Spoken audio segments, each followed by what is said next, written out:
మీకు Himachal Pradesh state idea ఉంది కదా, ఆ స్టేట్లో మలానా అని ఒక ఊరుంది. ఆ ఊరి వాళ్ళు వింత వింత రూల్స్ని ఫాలో అవుతారు. నేను కూడా ఏం విన్నానంటే బయటి వాళ్ళని ఆ ఊర్లోకి అలౌ చేయరంట. బట్ అది తప్పు. బయటి వాళ్ళని అలౌ చేస్తారు, కానీ ఆ బయటి వాళ్ళు ఆ ఊర్లో బ్రతుకుతున్న వాళ్ళని టచ్ చేయకూడదంట. అదే కాదు, వాళ్ళ ఇంటిని అండ్ వాళ్ళ గుడిని కూడా టచ్ చేయకూడదంట.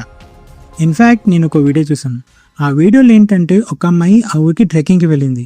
ట్రెక్కింగ్కి వెళ్ళినప్పుడు అక్కడ ఆకలేసి ఒక చిప్స్ ప్యాకెట్ కొనుక్కోడానికి ఒక షాప్కి వెళ్ళింది. షాప్కి వెళ్తే ఆ షాప్ కీపర్ కొంచెం డిస్టెన్స్ మెయింటైన్ చేయి, నీకు కావాల్సిన చిప్స్ ప్యాకెట్ నేను భూమి మీద పెడతాను, నీ డబ్బులు కూడా భూమి మీద పెట్టు, ఇట్లా ఎక్స్చేంజ్ చేసుకుందామని చెప్పాడంట. అంతేకాదు, వాళ్ళకు ఒక ఓన్ లాంగ్వేజ్ ఉందంట, కానాషి అని. ఈ కస్టమ్స్, ఈ ట్రెడిషన్స్ వాళ్ళు వేల సంవత్సరాల నుంచి ఫాలో అవుతున్నారు. వీళ్ళ గురించి మీకు ముందే తెలుసుంటే కమెంట్ చేయండి. ఫ్యాక్ట్ నచ్చితే లైక్ చేయండి, షేర్ చేయండి. మళ్ళీ కలుద్దాం ఇంకో ఇంట్రెస్టింగ్ ఫ్యాక్ట్తో.